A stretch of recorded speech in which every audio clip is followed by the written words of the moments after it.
This week marked a turning point for Tesla. We just entered the early phase of a global AI rollout, where North America, Europe, and India are now moving in three different but strategically aligned directions. And in the next few minutes, I want to show you why these developments are not isolated events, but pieces of a much bigger picture that directly affects Tesla's long-term value. Hi, this is Ken. If you're a Tesla investor or someone tracking the future of autonomous mobility, this video will give you something incredibly valuable, a clear view of how FSD, Cybercab, global production strategy, and EV policy shifts are beginning to connect, not in theory, but in real-world actions that Tesla is taking right now. By the end of this video, you'll understand why these moves matter and how they could shape Tesla's valuation over the next 5 to 10 years. So let's start with the key developments from this week. In North America, Tesla launched a 30-day free trial of FSD 14.2, but only for HW4, what Tesla internally calls AI4. In Europe, Tesla began supervised FSD ride-along experiences in Italy, France, and Germany, and Sweden approved official public road testing in the city of Nacka. Giga Berlin shifted to a full two-shift production system. The UK announced a distance-based tax on EVs starting in 2028. And in India, Tesla opened one of the largest Tesla centers in the country despite extremely low monthly sales. Meanwhile, Tesla clarified that it's not cutting Chinese suppliers, but reorganizing supply lines on a regional basis. And finally, Cybercab gained a major piece of support from Waymo data that shows 90% of Robotaxi rides involve 2 passengers or fewer. Now let's break down what all of this really means. Starting with North America. FSD version 14 isn't just a software update. It represents a qualitative shift in how the system behaves. The intervention distance, how far you can drive before the human needs to take over, has reportedly jumped from around 460 miles to nearly 5,300 miles.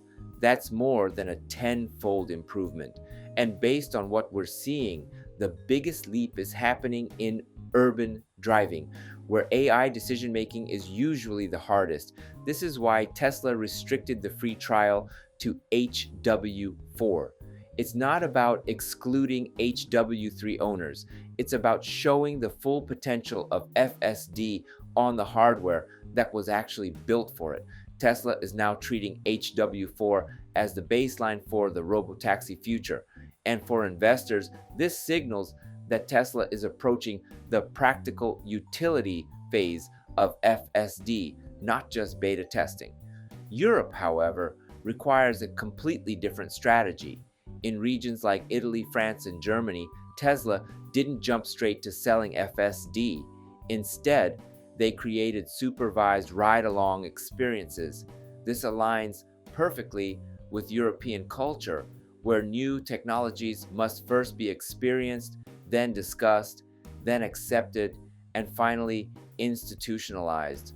Approval rarely comes before real-world exposure. And here's an important detail. Sweden's approval of FSD public road testing happened while Tesla is still in a political battle with local labor unions. That means the technology is now entering a category beyond simple corporate operations. It's becoming a social issue. And when something becomes a social issue in Europe, debate and institutional frameworks begin to form. If that momentum continues, 2026 to 2027 could be the time frame when Europe moves from cautious testing into early adoption. On the production side, Giga Berlin's full two-shift system is a strong indicator of demand, especially for the refreshed Model Y. Europe is moving away from simple price comparison and toward evaluating the overall quality of the platform, design, interior feel, range, safety, software updates. The Model Y refresh checks all of those boxes, which explains why Norway, one of the world's most mature EV markets, named the Model 3 and Model Y as the cars people should consider buying this year. Now let's move to the global policy landscape. The UK's decision to tax EVs based on miles driven starting in 2028 may appear negative at first glance, but in reality, it signals something far more important. EVs have become the default.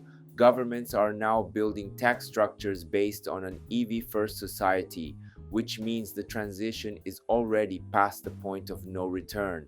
India presents yet another type of challenge. Sales volumes remain extremely low, sometimes just around 100 units per month, and yet Tesla opened a massive Tesla center in Gurugram, offering test drives, service, delivery, and charging all in one place. Why would a company invest heavily in a market that isn't buying? Because the goal isn't today. The goal is the next decade. India's population is growing, urbanization is accelerating, and energy infrastructure is improving. Tesla is repeating the successful China playbook. Build the foundation early, then scale when price points and income levels converge. Now here is the unexpected insight I want to highlight. Waymo released data showing that 90% of Robotaxi rides involve 2 passengers or fewer, and 70% of all rides are single passenger. This means the Cybercab's 2-seat design isn't just minimalist, it's strategically perfect. Smaller vehicles cost less, consume less energy, have higher utilization rates, and reduce operational cost per mile. This is a powerful confirmation that Tesla is optimizing for real use patterns, not for theoretical scenarios. So, what does all of this mean for investors? First, the FSD progress in North America reduces uncertainty around Tesla's AI monetization path. Second, Europe's social and regulatory recognition of FSD provides the long-term pathway for legal adoption. Third, Giga Berlin's expanded capacity strengthens Tesla's margin stability in Europe. Fourth, India's long-term setup is essentially a decade-long option for massive future volume. And lastly, supply chain diversification reduces political and trade-related risk. Looking ahead, I expect intervention distances to surpass 10,000 miles within the next year. Europe could begin implementing early regulatory frameworks for supervised autonomous systems by 2026. Cybercabs may start commercial operations in North America before 2027. And by 2030, India could emerge as one of Tesla's biggest growth engines once mid-priced EVs enter the market. The bottom line is this: Tesla is no longer acting like a traditional automaker. It's becoming an AI company, a production optimization company, and an infrastructure company simultaneously. And the developments we saw this week show that all 3 layers are finally moving in sync. Let me leave you with one final question. After watching this week's moves, how do you see Tesla's next 5 years? Do you believe cybercabs will become a normal sight in our cities? And how far do you think FSD can realistically go? If this video gave you a deeper understanding of Tesla's direction, a like would mean a lot. And if you want to stay ahead of Tesla's global strategy, consider subscribing. I post every day, and together we can follow how this future unfolds. Before we wrap up, let me take a moment to introduce myself. I drive a Tesla Model Y, and at home I've installed a Tesla Powerwall, so I actually charge my car with solar energy.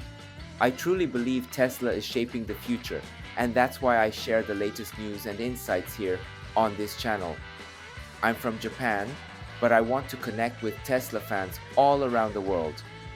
That's why I also create an English version of my videos.